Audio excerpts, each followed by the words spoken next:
어릴 적에 저는 지금은 천국에 계신 우리 어머니에 대한 독특한 기억들이 있습니다. 그 중에 하나는 이런 것입니다. 어릴 적 우리 집은 시골에서 일찍 도시로 상경해서 그런 대로 일찍 자리를 잡은 그런 집에 속했습니다. 그래서 어머니 아버지 고향에서 자주 친척이나 친구나 또 뭐 선후배 이런 지인들이 우리 집에 방문을 했습니다.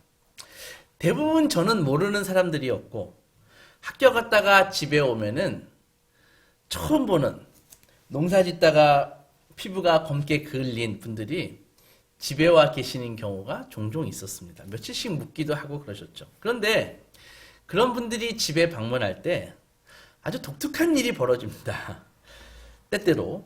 그것은 그분들이 이렇게 우리 집에 방문하실 때 우리 어머니가 우는 행동을 가끔 하셨기 때문입니다.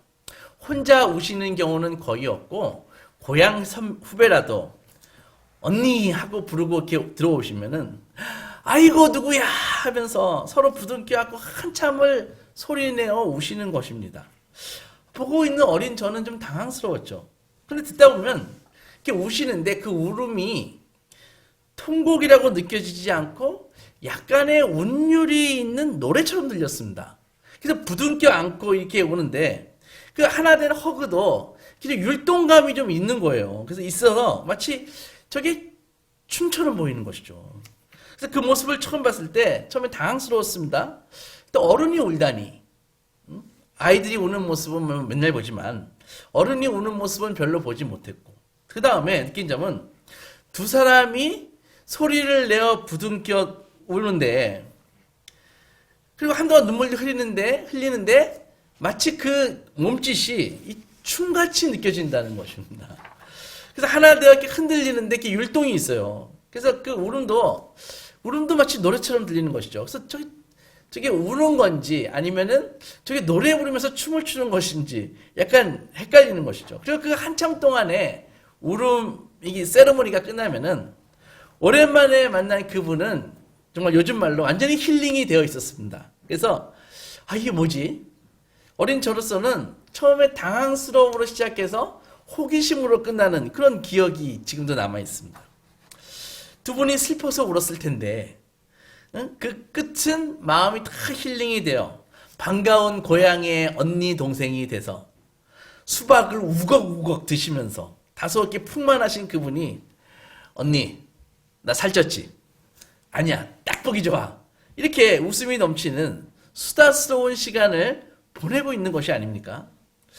저는 성장해 가면서 그런 모습을 점점 보기 어려웠었습니다. 그리고 이제는 거의 못 보겠습니다. 왜 그럴까 생각해보면 현대사회는 곧 슬픈 것은 불행한 것이야 라는 그래서 그렇게 여기면서 슬픔이 분명히 존재하지만 억지로 슬픔을 회피하는 시대가 된 것이라고 생각이 듭니다. 오늘 우리가 읽은 이 다윗의 이 시는 다윗이 슬픔의 직면에서 진 시입니다. 이 시의 배경을 좀 알기 위해서는 사무엘상 31장의 말씀을 좀 읽어봐야 됩니다. 31장 1절에서 짤막하게 성경은 이렇게 말합니다. 1절에 블레셋 사람들이 이스라엘을 침해, 이스라엘 사람들이 블레셋 사람들 앞에서 도망해서 길보아 산에서 엎드려져 죽으니라. 사무엘상이 깁니다. 31개의 장인데 이 9장에서부터 28장까지 무려 20개 장에서 많은 분량을 할애하면서 사울의 이야기가 나옵니다. 이스라엘의 초대 왕이 되었고요. 사울은 그리고 다윗이 출현했고 그리고 그를 집요하게 아주 긴 세월 동안 다윗을 죽이려고 추격하고 쫓아다닌 그 질투의 노예가 된 사울 왕의 모습이 그려져 있고 그리고 하나님의 성령이 이미 떠나서 떠난 그 사울은 자기 왕권을 지키기 위해서 성령이 떠나니까 그 심령이 완전히 엉망이 되지 않습니까? 그러니까는 자기 왕권을 지키기 위해서 그 껍데기인 왕권을 지키기 위해서 무당을 찾아가고요. 불안과 초조 가운데 살았던 사울의 삶이 나타납니다. 그리고 그 지루하게 그렇게 길게 묘사했던 그 사무엘 상의 그 20개 장이 끝나고 그런데도 불구하고 사울의 그 죽음은 허무할 정도로 간단하게 그냥 1절, 2절로 블레셋이 침공했고 길보아 전투에서 사울이 죽었다 라고 묘사되어 있습니다. 설상가상으로 2절에서는 블레셋 사람들이 사울과 그의 아들들을 추격해서 사울의 아들 요나단과 아비나답과 말기수아도 죽으니라 이렇게 되어 있습니다. 그러니까 다윗의 친구 요나단과 그 나머지 왕자들마저 전사했음을 알립니다. 이 길보아 전투에서요 블레셋이 침공했고요. 워낙 강력하게 대군이 침공했기 때문에 사울은 전세가 기울자 도망갔습니다. 그 도망가니까 그 블레셋의 활로 무장한 그 추격조가 이 저격수들이 쫓아와가지고 이 사울의 활로 뚫어버렸다고요. 그러니까는 출혈이 막 피가 나고 출혈이 컸고 그 자신도 이제는 너무나 출혈도 심하고 그래서 자기가 죽을 것이라는 것을 직감했습니다. 무기를 들고 있는 자신의 보좌관에게 내가 욕되게 블레셋 놈들에게 죽을 수는 없다. 차라리 내 칼로 나를 찔러달라. 이렇게 명령합니다. 근데 차마 그 신하는 왕에게 칼을 댈 수가 없었습니다. 머뭇거리니까 사울은 자신의 칼을 거꾸로 들고 자기의 심장을 겨누고 쓰러져가지고 자기의 체중을 이용해가지고 죽어버린다고요. 죽음을 잃은 이 신하도 자기도 자결하고 맙니다. 인간적으로 볼 때 그는 참 충신이었던 것 같습니다. 사울을 왕으로서 진정으로 섬겼던 것 같습니다. 그런데 그 처참한 이 처참한 전쟁의 현장에 블레셋도 아니고 이스라엘도 아닌 한 외국인이 몰래 그 장면을 지켜보고 있었습니다. 아말렉 사람이었죠. 아마도 그는 사울의 그 최후를 멀리서 숨어서 지켜보고 있었던 것 같은데 이 비극적인 자살이 일어났을 때 그는 사울과 요나단의 시신 앞으로 들어왔습니다. 잠시 살펴보다가 사울의 시신에서 왕관을 꺼내고 팔찌를 훔쳐서 그 자리를 떠나버렸습니다. 그가 어디로 갔을까요? 그는 국경을 넘어서 다윗이 머물고 있는 시글락으로 갔습니다. 다윗 캠프에 도착한 그는 일부러 전장에서 마치 지가 싸우다가 온 사람처럼 막 변장을 하고 그리고 다윗을 직접 만나야겠다고 막 주장하는 것입니다. 만나줬습니다. 그리고 다윗이 물었습니다. 어디서 왔는가? 길보아에서 왔습니다. 블레셋이 침공했고 이스라엘은 지금 대패했고 사울왕도 죽고 그의 아들 요나단과 나머지 왕자들도 다 전사했습니다. 자네가 어떻게 아는가? 제가 우연히 길보아 산에 갔는데 요나단과 왕자들은 이미 전사하고 사울이 부상을 당했습니다. 사울이 제게 죽여달라고 하길래 제가 사울왕을 죽이고 그의 왕관과 팔찌를 갖고 왔습니다. 주군의 원수 사울을 제가 제거했습니다. 이제 안심하셔도 됩니다. 여기에 사울의 왕관과 팔찌가 있나이다. 자, 주군, 이건 다윗 당신 것입니다. 그 외국인은 기회주의자로서 권모술수가 보통이 아니었습니다. 그러나 그는 한 가지 다윗이 어떤 사람인지 몰라도 너무 몰랐습니다. 철저하게 세상적인 적으로 사울의 정치적인 그런 경쟁자로서 다윗을 이해하고 있었다는 것이죠.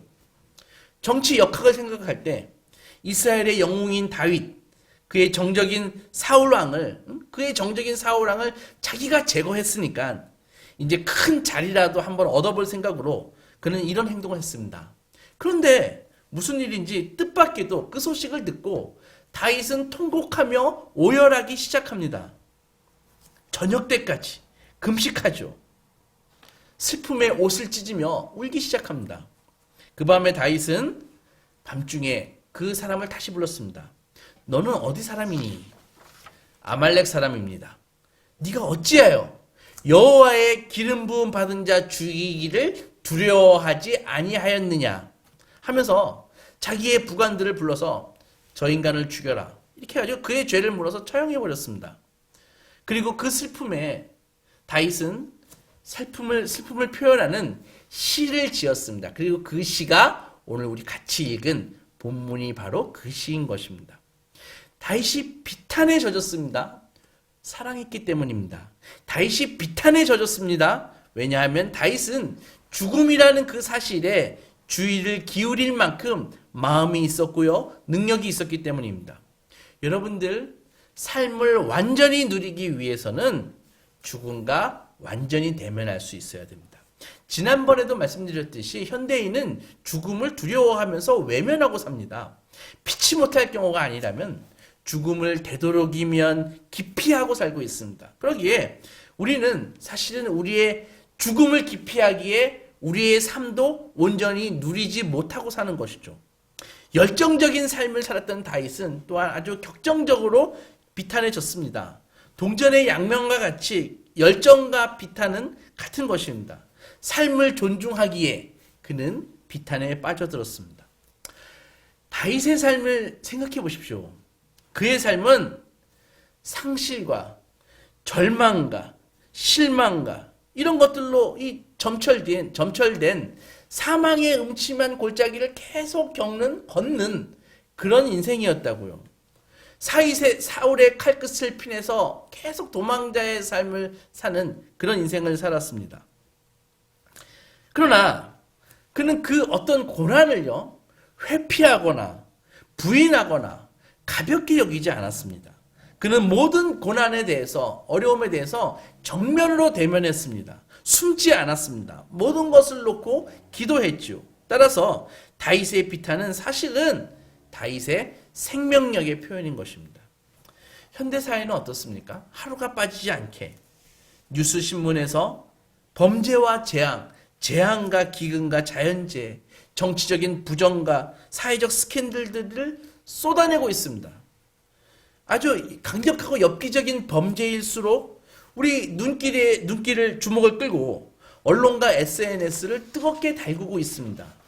이 반인륜적인 그런 범죄가 발생하면 아주 청와대 게시판에 엄벌에 처해달라고 청원이 일어나고 기사들이 쏟아지고 또 범죄와 좀 관련된 사람들은 목숨을 끊기도 하고 국회에서는 처벌을 강화하는 법이 막 제출됩니다.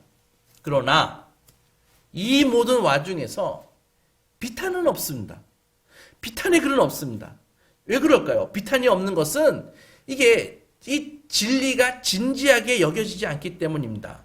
사람의 생명이 생명으로서 귀하게 하나님이 주시고 예수께서 구원하시고 성령 하나님께서 복을 주시는 그 귀한 생명으로 여기지 않고 그냥 뉴스거리로 여기기 때문입니다. 그런데 다윗은 사울과 요나단의 죽음을 슬퍼했습니다. 이거 이해할 수 있나요? 요나단이야 다윗의 절친이잖아요. 사랑했잖아요. 그러니까는 이 절친이니까 요나단의 죽음에 대해서 슬퍼하는 것은 이해가 가지만 사울은 다윗을 지명수배범으로 만들어 가지고 그의 청춘을 내내 도망자의 삶을 살게 한 사람이 사울이었다고요. 그 장본인이라고요. 사울이 악독한 적이 돼가지고 다윗을 광적으로 핍박했고 그 때문에 다윗은 절친 요나단과도 어쩔 수 없이 헤어져야만 했습니다. 그러면 다윗은 사울이 그 죽음에 대해서 기뻐하지는 않더라도 최소한 슬퍼할 이유는 없는 것 아닙니까? 그냥 친구인 요나단의 죽음만 슬퍼하면 되지 않을까요? 그러나 다윗은 사울과 요나단 두 사람을 똑같이 애도하고 똑같이 고귀하게 높입니다. 23절 보십시오. 사울과 요나단이 생전에 사랑스럽고 아름다운 자이로니 죽을 때에도 서로 떠나지 아니하였도다. 그들은 독수리보다 빠르고 사자보다 강하였도다. 요나단이면 몰라도 사울이 뭐가 사랑스럽고 아름답습니까? 사울은 다윗을 혐오했잖아요. 읽어보면 창으로 사울이 창을 갖고 있었는데 기회 있을 때마다 다윗을 창을 던져서 벽에다가 박으려고 했다고요. 사울은 다윗을 속였습니다. 광야 시절 내내 다윗은 발 한 번 제대로 뻗고 잔 적이 없습니다. 그가 겪는 모든 고난과 역경과 외로움과 그런 상실은 전적으로 사울 책임입니다. 그런데 왜 다윗은 사울을 애도했을까요? 그것은 다윗에게는 자신을 향한 사울의 증오보다 더 중요한 무엇인가가 있었기 때문입니다. 그것이 무엇일까요? 그것은 사울에 대한 하나님의 기름 부음. 하나님이 사울을 기름 부었다. 그 사실, 그것 때문이었습니다. 여러분들 이것은 중요한 일입니다. 다윗에게는 사울이 자기에게 그런 범행한 그 어마어마한 그 악행보다 하나님이 사울에게 하신 일이 훨씬 더 중요했습니다. 다윗에게는 사울이 자기에게 한 그 악행보다 하나님이 사울에게 한 일이 더 중요했다는 것입니다. 다윗은 이것을 인정했습니다. 하나님의 주권을 인정하기로 선택한 것이죠. 사울은 다윗을 집요하게 힘들게 만들었지만 사울은 결코 다윗을 파멸시키지 못했습니다. 만일 다윗이 사울의 그 증오에 따라서 같이 반격하고 반항하고 복수했다면은, 그 증오에 내가 대항하기로 결정했다면은 아마도 다윗은 파멸했을 것입니다.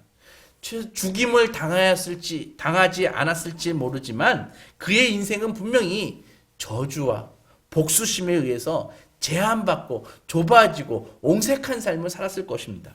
그러나 다윗은 사울에게 쫓기는 동안 기도를 통해서 자기의 고통과 분노를 하나님께 맡겼습니다. 다윗은 믿었습니다. 자신이 아닌 하나님께서 판단하실 것이다.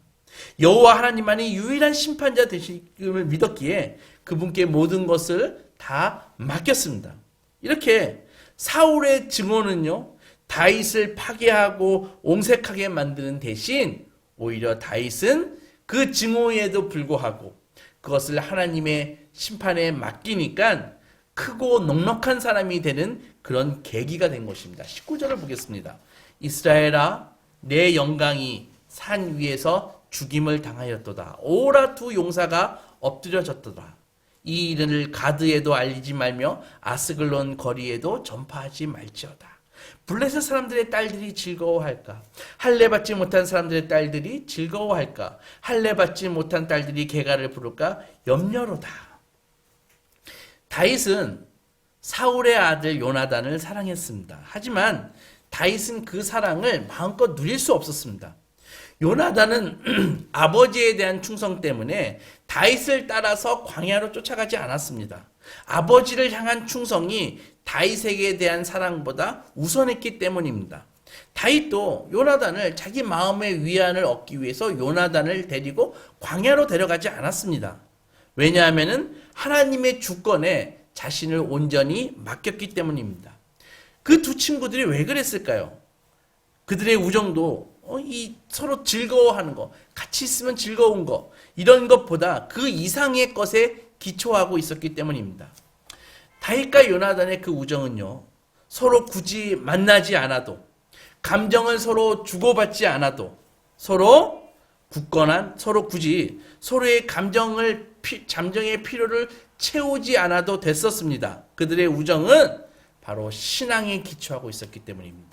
여호와에 대한 헌신으로부터 그 신앙이, 그 우정이 기초하고 있었기 때문입니다. 하지만 요나단이 죽었을 때 요나단에 대한 다윗의 시는 다윗이 얼마나 그의 친구, 자기의 영혼 깊은 곳까지 요나단을 사랑하고 있었는지 알 수 있습니다. 26절 보십시오. 내 형 요나단이요. 처음 보는 분들은 요나단이 다윗의 친형인 줄 아시겠죠? 내 형 요나단이요. 내가 그대를 애통함은 그대는 내게 심히 아름다움이라. 그대가 나를 사랑함이 기이하여 여인의 사랑보다 더하였도다. 여러분들, 다윗의 비탄에서 우리가 주목해야 볼 것은 다윗의 이 비탄이 우리의 동정심을 일으키지 않는다는 것입니다. 오히려 다윗의 그 비탄을 잘 들어보면 다윗을 찬탄하게 됩니다. 무슨 말인가 하면은 그 슬픔의 시는 다윗이 슬퍼서 시를 읊는데 그 시가 우리에게 뭔가 고귀한 마음을 일깨워준다는 것이죠. 생각해 보십시오. 다윗의 비탄은 사실은 우리의 이 품위를 잃은 이 신앙, 우리의 이기심과 자기 중심성을 사실은 꾸짖고 있습니다. 다윗은 소중한 자신의 친구를 상실해버렸습니다. 잃어버렸습니다. 그러나 다윗은 결코 빈곤해지지 않았습니다. 어째서 다윗이 상실했는데도 불구하고 다윗은 빈곤해지지 않았을까요? 사울이 죽었으니까 다윗이 이제는 자유를 마음껏 누리고, 저 사울에 대해서는 저 악하게 굴더니 저 죽었네, 쌤통이다 라고 평범하게 반응할 법한데, 다윗은 슬픔에 빠져서 비탄의 노래를 불렀다고요. 사울을 위해서. 그것이 다윗을 정화하고 있습니다. 다윗의 시는요, 그 고통의 그 정도를 경감시켜 주지는 않아요. 하지만 고통이 더 이상 추한 것이 되지 않게 해주고 있습니다. 다윗의 시는 단순히 경험을 넘어서, 경험을 당하는 차원을 넘어서 그 경험 속으로 깊이 들어가 살아보는 길이 된 것입니다. 17절, 18절을 보면 다윗은 자신이 슬픈 노래를 지어 사울과 요나단을 애도했습니다. 그 애도한 다음에 백성들에게 명령해서 그 자기의 그 비탄의 시를 유다 족속에게 책을 만들어서 가르치라고 얘기하고 있습니다. 여러분들, 왜 슬픔의 노래를 빨리 끝내도 천천을 파네? 빨리 잊어버려야 되는 거 아닙니까? 그런데 그렇지 않고 왜 책까지 만들어서 백성들을 가르치게 했을까요? 성경에 그렇게 있으니까 그런가 보다 넘어가지 마시고 한번 생각해 보자는 것입니다. 왜 슬픔의 노래를 가르치라고 얘기합니까? 가르친다는 것은 우리 삶의 일부로 만들어 내면의 진리로 만들라는 것입니다. 여기에 진리가 있다는 것입니다. 그래서 다윗은 비탄을 가르치라고 얘기합니다. 사울이 악하지 않습니까? 그 악함과 요나단에 대한 사랑을 어떻게 대해야 할지를 배우라는 것입니다. 세상의 그 악함과 증오 때문에 당하는 고통이 분명히 존재하지요. 그리고 그 사랑 때문에 겪는 아픔이, 사랑하니까 아프지 않습니까? 그것이 함께 존재합니다. 그런 것들이 다 합쳐져서 노래로 만들 수 있어야 된다는 것입니다. 시로 만들 수 있어야 된다는 것입니다. 그래서 우리 삶이 그렇게 될 때 우리 삶이 고통들로 인해서 천박해지고 빈곤해지고 절망스러운 것이 아니라 더 깊어질 수 있다는 것이죠. 고통은 나쁜 거야. 나에게 고통이라는 없어야 돼. 라고 생각하는 대부분의 인생들이 받아들이는 이 가벼운 삶에서 다윗은 고통 속에서 하나님을 발견하고 아름다움을 발견하도록, 그래서 신앙인의 품격을 잃지 않도록 우리를 인도하고 있는 것입니다. 요즘과 같이 팬데믹과 같이 어려운 시대, 바로 이 말씀은 정말 중요한 것입니다. 우리가 믿음이 있다고 고통의 그 정도가 당장 경감되는 것은 아니지만, 하지만 적어도 이 어려움이 우리의 신앙을 잃게 하고 우리의 믿음을 떨어뜨리게 하고 또 우리가 품격을 잃는 이런 일은 벌어지지 않아야 된다는 것이죠. 오히려 이 고통들로 인해서 우리가 천박해지고 빈곤해지는 것이 아니라 더 깊어질 수 있다는 것입니다. 어렵지만 도전하십시오. 할 수 있습니다. 성경은 우리에게 가르치고 있습니다. 고통이 최악이 아니다. 누군가에게 미움과 증오의 대상이 되는 것도 최악이 아니다. 사랑하는 사람과 이별하는 것도 최악이 아니다. 가난하고 병든 것, 그것도 최악이 아니다. 죽음마저도 최악이 아니다. 최악은 바로 현실을 대면하지 못하고 겉도는 것이다. 최악은 존귀한 것을, 진리를 하찮게 여기고 하나님이 허락하신 삶을 무시하는 것이다. 그러나 많은 사람들이 고통은 나쁜 거야 라는 생각을 하면서 이 고통에서 되도록 빨리 벗어나고 잊어야 돼 라고 여기거나, 반면에 고통 이거 대수롭지 않은 거야 라는 생각을 합니다. 그러기에 고통을 부인하거나 회피하려는 그런 모습을 보입니다. 이렇게 살면 문제 없을까요? 이 두 가지 태도는 고통을 정말 바람직하게 처리할 수 있는 이 영적인 역량을 파괴시켜 버립니다. 그 결과 많은 사람들이 고통 앞에서 중독과 우울증에 빠지는 것입니다. 죽음을 부인하기 위한 가장 흔한 방법은 바로 중독되는 것입니다.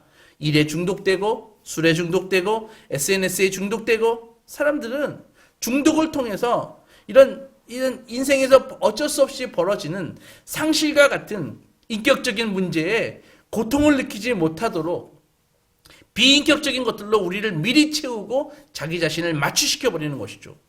그래서 어떻게 보면은 이 중독의 문제, 이 우울증의 문제는 사실은 비겁하게 현실을 회피하는 것입니다. 우울증은요, 오랜 세월 상실과 죽음, 실패와 절망, 이런 현실을 있는 그대로 대면하지 않고 회피하거나 축소시킨 결과로서 우울증에 빠져가지고 무감각해지고 둔감해집니다. 이렇듯 우리 사회는 중독과 우울증이 만연되어 있는 것이죠. 고통이 있어요. 거절이 있어요. 실패가 있습니다. 그것을 대면하려 하지 않습니다. 그 대면하는 것을 거부하니까 원하는 것을 얻지 못하거나 뜻대로 안 되는 것을 견디지 못하니까 견디기를 거부하니까 그런 증상이 바로 우울증과 중독이라는 형태로 사회에 만연되어 있는 것입니다. 이것이 바로 우리가 슬퍼하는 법을 배워야 할 이유입니다. 슬퍼하는 법을 배우지 못하면 어떻게 됩니까? 그때그때 우리 기분이 좋게 유지하는 것이 가장 중요하다고 믿고 사는 것입니다. 그래서 거절당할 때마다 그 현실을 부인해요. 그럼으로써 결국 타인의 거절 여하에 따라서 본인의 삶이 좌지우지되는 것입니다. 실패할 때마다 현실을 회피하고 그럼으로써 결국 그 실패는 우리 삶을 빈곤하게 만듭니다. 고통과 상실, 거절과 실패에 대한 이 부인하거나 회피하는 것이 쌓여감에 따라 우리는 점점 우리 이하의 존재, 남을 하찮게 여기는 하찮은 존재, 회피하고 도망다니고 거짓 미소 짓고 이 껍데기가 돼가지고 살아가는 것이죠. 고통과 상실의 시간이 여러분들 명심하십시오. 이거 절대로 빨리 끝나는 것이 아닙니다. 대개 회복은요, 아주 오랜 시간에 걸쳐서 복잡한 과정을 거쳐서 일어나는 것입니다. 그러나 그 시간도 하나님이 우리에게 주신 소중한 시간이라는 것이죠. 우리는 그 시간을 회피하거나 부정하는 것이 아니라 주님과 함께 보내어 성숙에 이르는 것입니다. 운 좋게 상실을 피해가면 좋다고요? 아주 영리하게 약삭빠르게 잔머리 굴려가지고 실패와 상실을 피해간다고요? 그렇게 되면 결코 우리의 인생은 성숙되지 못합니다. 부인하고 회피하는 것은 더더욱 그렇습니다. 그러므로 우리는 다윗처럼 비탄하는 법을 배워야 되는 것입니다. 결국 우리는 죽게 되어 있지 않습니까? 이를 받아들일 때, 받아들이고 십자가를 질 때 이것이 바로 부활을 준비하는 것입니다. 예수께서 이 길을 걸으셨습니다. 여러분들, 예수께서 십자가 지실 때 거기에 3명이 있었습니다. 예수님과 좌우에 2 강도들이 있었죠. 한 강도가 어떻게 했습니까? 그야말로 불평하고 원망하고 조롱했습니다. 당신 이스라엘의 왕이라면서 구원자라면서 메시아라면서 십자가에서 내려와. 그래서 나도 구하고 당신도 좀 구해봐. 어떻습니까? 이 말투, 이 태도 어디서 많이 본 것 같지 않습니까? 그 수많은 SNS에 그 조롱하고 비하하는 댓글에서 이런 태도 보지 않습니까? 철저히 세상적인 것입니다. 또 한 사람이 있었습니다. 그는 세상에서 출발했지만 바로 십자가에서 진리와 은혜를 구했습니다. 주여, 오늘 당신 나라에 임하실 때 나를 기억해 주소서. 예수께서 말씀하셨습니다. 네가 나와 오늘 밤에 낙원에 있을 것이다. 비록 세상에서 출발했지만 이 사람은 진리를 구하고 은혜를 구한 사람이 되었습니다. 마지막에 예수님은 어떻게 했습니까? 십자가 위에서 7 구절의 시를 쓰셨습니다. 그리고 그 시는 영광의 부활로 완성되셨습니다. 이렇게 비탄은요, 삶에서 죽음으로, 죽음에서 부활로 이어지는 달이라는 것이죠. 그래서 이 비탄에 젖을 줄 모르는 것은 사실 삶을 이렇게 하나로 엮을 줄 모르는 거하고 똑같은 말입니다. 사랑하는 소망교회 성도 여러분, 만일 우리가 다윗처럼 우리의 고통에 대해서 하나님을 배제하고 비탄하는 법을 배우기를 거부하고 회피하고 외면하고 도망치고 숨고 그러면 우리는 아마 중독이나 우울증에 빠질 것입니다. 그런 인생은 연속으로 이렇게 쭉 이어지는 온전한 아름다운 작품과 같은 삶이 아닌 중간에 회피로 뻥뻥 구멍이 뚫려 있고 중독으로서 필름이 끊겨 있거나 뭉개져 있고 그렇게 되어 있어 단편적인 그런 사건 그런 것으로서 아무렇게나 시작했다가 아무렇게나 끝나는 사건으로 그 인생이 파편화되어 버립니다. 하나님은 우리의 인생들을 재료로 사용하셔서 아름다운 구원과 사랑의 그 작품을 만드십니다. 결국 우리 인생의 모든 경험들은 그 감독 대신 하나님의 소중한 재료인 것입니다. 이 장면이 마음에 들지 않는다고 이거 어려운 배역이라고 건너뛰고 고통스러운 부분이라고 우리 마음대로 막 잘라버리고 편집하고 도망가고 숨고 이래가지고는 안 되는 것입니다. 기억하십시오. 우리의 저자는 이 이야기의 저자는 하나님이십니다. 그분의 저작은 원대하고 광대하고 아름다운 스토리입니다. 주님은 우리가 이 이야기를 마음대로 삭제 편집하는 것을 원하지 않으십니다. 작품을 망쳐놓거든요. 주님은 우리가 주께서 허락하신 이 인생 안에서 시를 노래하는 것을 참으로 기뻐하십니다. 다윗처럼. 배우 윤여정 씨가 지난주 아카데미 여우조연상을 받았습니다. 많은 어려움을 그녀의 인생에서 회피하지 않고 솔직하게 살아온 그녀의 삶이 우리에게 잔잔한 감동을 주고 있습니다. 사랑하는 여러분, 지금 여러분들의 삶은 어떠십니까? 고통스러우신가요? 슬프십니까? 눈물 흘리며 시를 쓰십시오. 십자가의 고통 가운데서 우리 주님처럼 기도의 시를 작성하십시오. 눈물 흘리며 시를 쓴 당신에게 주께서 오스카상과 비교할 수 없는 상을 그날에 주실 것입니다. 잘하였도다 착하고 충성된 종아, 이 상을 기대하십시오.